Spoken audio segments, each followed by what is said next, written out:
자, 오늘 주님께서 주신 말씀 누가복음 22장 24절로부터 30절까지 말씀입니다. 제가 읽도록 하겠습니다. 제자들 가운데서 누구를 가장 큰 사람으로 칠 것이라는 물음을 놓고 그들 사이에 말다툼이 벌어졌다. 예수께서 그들에게 말씀하셨다. 민족들을 지배하는 왕들은 백성들 위에 군림한다. 그리고 백성들에게 권세를 부리는 자들은 은인으로 행세한다. 그러나 너희는 그래서는 안 된다. 너희 가운데서 가장 큰 사람은 가장 어린 사람과 같이 되어야 하고 또 다스리는 사람은 섬기는 사람과 같이 되어야 한다. 누가 더 높으냐? 밥상 앞에 앉은 사람이냐? 시중드는 사람이냐? 밥상 앞에 앉은 사람이 아니냐? 나는 시중드는 사람으로 너희 가운데 와 있다. 너희는 내가 시련을 겪는 동안에 나와 함께 견디어온 사람들이다. 내 아버지께서 내게 왕권을 주시고와 같이 나도 너희에게 왕권을 준다.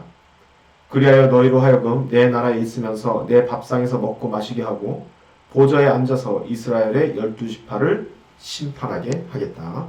아멘. 자, 오늘 이 본문의 말씀을 가지고 버리지만 버려지지 않는 이라는 제목으로 말씀을 전하도록 하겠습니다. 자, 오늘 본문의 말씀을 실제로 우리의 삶에 한번 적용해보는 시간을 오늘 갖겠습니다. 그런데요, 오늘은 철저히 저의 개인적인 생각을 말하려고 해요. 그렇기 때문에 이 말은요, 이렇게 한번 적용해 보라는 거지 이것이 정답은 아니라는 겁니다.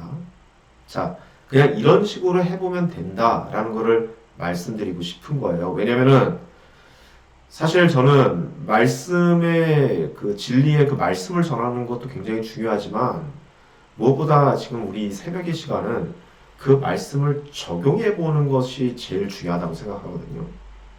그러니까 적용이 이렇게 됩니다 라는 것을 여러분한테 말씀드리고 싶은 거지, 즉 그렇게 해서 적용하는 방법은 이런 식으로 접근하면 된다 라는 것을 말씀드리는 거지, 이것이 정답이다 라는 말씀을 드리려고 하는 것이 아니라는 겁니다. 특별히 지금 우리가 진행하고 있는 이 적용에 대한 얘기는 말이죠. 왜냐하면 저 역시 사람이고 이 저의 논리 역시 사람의 가질 수밖에 없는 그 한계점을 가지고 있습니다. 그래서 이 논리를 전개할 때, 적용할 때 그래서 빼먹은 것도 있고요.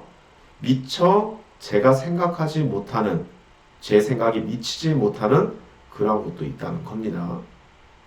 그냥 저 사람은 저렇게 생각하는구나, 저렇게 적용하는구나 라고만 생각하시면은 될 것 같습니다.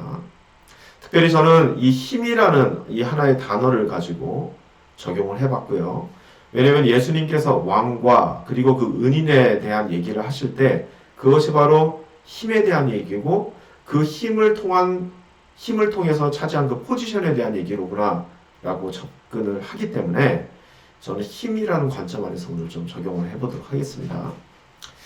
자, 한번 시작해 볼게요. 자, 오늘 본문의 말씀을 실제로 우리의 삶에 한번 적용시키기 위해 본다면은 먼저 저는 이렇게 생각합니다. 그렇게 만들어진, 이 말씀이 적용되어서 만들어진 하나의 커다란 그 공동체의 그림을 한번 그려봐야 한다고 생각을 합니다. 자, 이 말은 바로 뭐냐면은 가장 큰 사람이 가장 어린 사람과 같이 되어 있는 그런 공동체, 그리고 다스리는 사람이 섬기는 사람같이 되어버린 그런 공동체.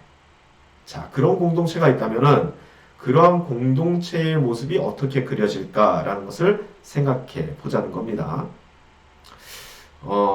그래서 저는요, 이렇게 한번 생각해봅니다. 이런 공동체의 모습이 있는데, 그러한 공동체의 모습을 전혀 전이해가 없는 일반 사람들이 봤다고 한번 생각해 본다면은, 과연 그것은, 그 사람이 보는 그 공동체의 모습은 어떤 모습일까라는 것을 먼저 한번 상상해 보는 거죠. 제가 이렇게 하는 이유는 이것이 좀 간단한 방법이기 때문에 그렇습니다. 자, 그래서 한번 간단하게 한번 생각해 보면은 어떤 공동체가 있는데 그 공동체가 누가 큰 사람인지, 누가 작은 사람인지도 잘 모르겠고, 누가 다스리는 사람인지 누가 섬기는 사람인지 모르는 그런 공동체일 텐데요. 자, 여러분, 이런 공동체나 조직이 과연 이 세상에 존재를 할까요? 글쎄요, 저는 지금껏 이런 공동체를 본 적이 없습니다.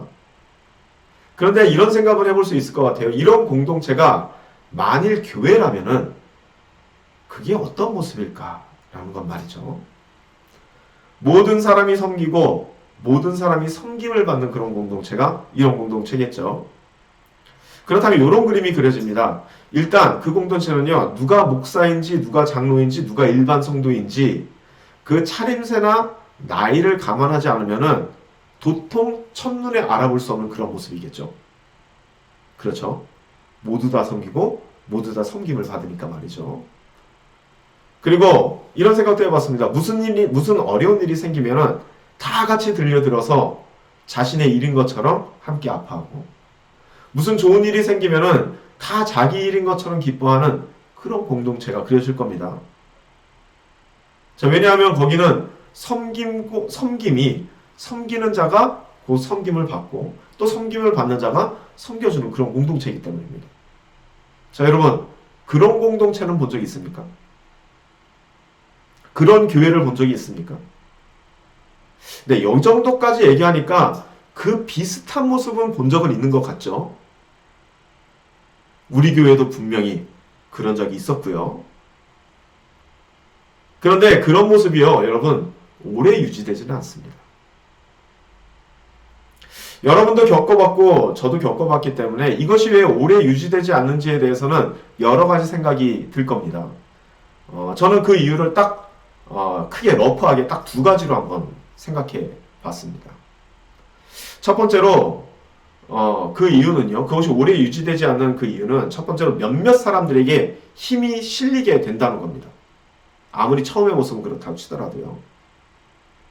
그런데 그 몇몇 사람들에게 힘이 실리게 되는데 중요한 것은 여기서부터인데, 그 실린 힘을 다시 나누지 않을 때 이러한 모습이 무너지기 시작한다는 겁니다. 즉 힘과 지위를 가진 사람들이 그 힘과 지위를 지키려 할 때 이러한 모습이 무너지게 된다는 것이죠. 그 힘이 한 명에게 집중이 된다면 그것은 독재가 되겠고요. 그 힘이 두세 명의 사람들에게 분산이 되어서 그 힘이 집중된다면 그 교회나 그 조직 안에는 힘겨루기가 생기겠죠. 힘겨루기의 결론은 결국 찢어지는 모습이죠. 자, 그래서 우리 교회도 그 힘의 분산을 위해서 트러스티를 두고 제가 가지고 있는 기득권과 힘을 위임하고, 그리고 그 무엇보다 성경 해석에 대한 권위를 나누기 위해서 그 성경을 가르치는 일보다는 성경을 읽는 법을 가르치기 위해서 애를 쓰는 겁니다. 제가 가진 기득권을 그런 식으로 내려놓으면은 저는 다른 사람들도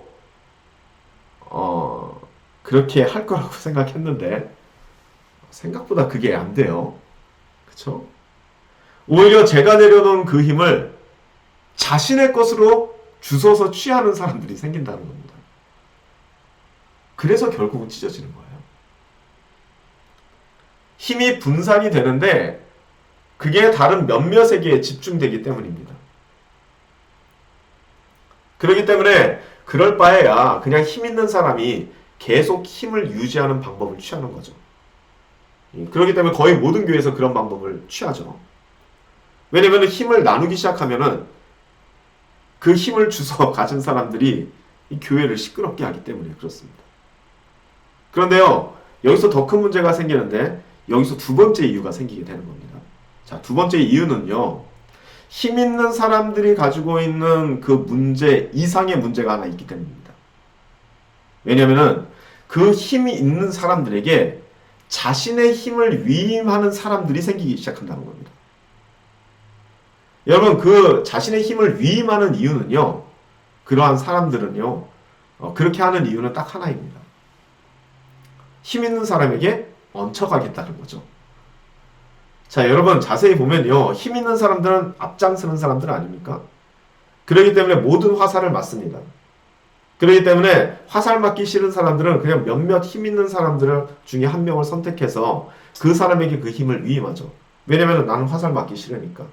그 힘 있는 사람이 보통 화살을 맞지 않습니까? 그런데 여기서부터 비극이 생기는 겁니다. 자, 여러분 자세히 보시면은 교회 안에서 힘이 있는 사람들은요, 힘이 있을 만한 일들을 합니다. 방금 말씀드린 것처럼 화살을 맞기도 하고요. 그리고 교회 안에서 열심히 헌신합니다. 보통 그런 사람들이. 그렇기 때문에 헌신을 하기 때문에 그 힘이 집중되는 것이죠. 자기 집도 더 잘 개방하고 금전적인 헌신도 많이 하고 재능 기부도 열심히 하고 시간도 다른 사람들에 비해서 훨씬 잘 냅니다. 많이 움직이고 많이 시간과 돈을 쓰는 사람에게 그 힘은 쏠리게 되어 있다는 것이죠. 뭐 소위 얘기한 파레토의 법칙이죠. 그리고 그렇게 힘이 쏠리게 됐을 때에 참 희한하게도 그 한 사람을 중심으로 해서 위계라는 것이 생기게 되는 겁니다. 그 위계가 왜 생기냐면은 그 힘을 위임하는 사람들이 있지 않습니까? 그러니까 그 사람들 머릿속에서 이러한 생각들이 생기는 거예요. 저 사람은 많이 애쓰기 때문에 저 사람은 저런 힘을 가져도 돼. 저 사람은 저런 자리를 누릴 자격이 있어. 라는 그러한 정서가 그 사람을 중심으로 한 어떻게 보면 세력이죠. 그 안에서 생기게 된다는 것이죠. 그래서 그 힘을 위임받은 사람들은 그런 식으로 권력자가 되는 겁니다. 그런데 여기서 더 큰 문제는 뭐냐면 그 이후로 전개되는 일인데요. 그렇게 자신의 힘을 위임하지 않습니까? 그런데 그 이후로는 그 자기의 힘을 위임한 권력자가 뭘 하든지 그 힘을 위임한 사람들은요, 그 권력자가 하는 일에 크게 신경을 쓰지 않게 된다는 겁니다. 왜 그럴까요? 사실 굉장히 간단합니다. 왜냐하면 이러한 일이 벌어지는 이유는 자신이 그 힘을 위임하기 전에 그 사람을 자신이 선택했기 때문이거든요. 자신의 결정이었다는 겁니다. 자신의 힘을 위임하는 것. 그 사람에게. 그렇기 때문에 그 위임한 사람이 어떤 행동을 하든지 비판적으로 받아들이는 것이 아니라 그것을 인정하는 방향으로 간다는 것이죠. 여러분, 흔히 왜 사람들이 멀쩡한 교회를 두고 이단에 빠질까 이런 생각을 합니다. 그 이단에 빠져서 몸 버리고 마음 버리고 왜 돈 버리고 막 이렇게 살까 그렇게 하는데요. 그렇게 되는 이유가 바로 여기에 있습니다. 그 대상이 자신이 선택한 권위자이기 때문이죠. 여러분, 사람은요, 자신이 선택한 것에 대해 끊임없이 확신을 가지려고 합니다. 아예 의욕적으로 확신을 가지려고 애를 쓴다는 겁니다. 그렇기 때문에 남들이 봤을 때 명백하게 잘못된 것인데도 그거를 못 보는 겁니다. 왜냐면은 그거를 부인해버리면요, 자기 자신을 부인하는 것과 마찬가지의 일이 벌어지기 때문이죠. 그리고 특별히 권력자들은요, 이러한 사람의 심리를 아주 잘 알고 있는 사람들입니다. 자, 여기까지 제가 한번 전개해 봤고요. 자, 그렇다면은, 자, 가장 큰 사람이 가장 어린 사람과 같이 되어 있는 공동체, 다스리는 사람이 섬기는 사람 같이 되어 있는 그런 공동체. 여러분, 그런 곳이 있다면은 그런 곳은 어떤 조건이 충족돼야 할까요? 제가 생각한 것은 이겁니다. 먼저 힘이 있는 사람은요, 그 힘을 버려야 할 것이고요. 두 번째, 그런데 그 힘을 다시 줍는 사람도 없어야 할 거고요. 그렇죠? 그리고 세 번째, 만일 그 힘을 다른 사람이 주워서 사용하려고 할 때, 내가 버린 그 힘을 다른 사람이 주워서 사용하려고 할 때, 그 힘이 원래 내 것이었다라고 명백하게 밝힐 수 있는 바로 그러한 조건이, 이러한 조건이 계속 유지될 수 있는 그러한 공동체라고 생각합니다. 이러한 모습이. 실제로 저는 그렇게 해봤습니다. 근데 이렇게 실제로 해보니까 버리는 것도 쉬워요. 저는 죽지 않으니까 문제가 없어요. 그런데 실제로 해보니까 마지막이 제일 어렵더라고요. 저는 많이 버리지 않았습니까? 그런데 그걸 버리니까 다른 사람이 그걸 줍더라고요.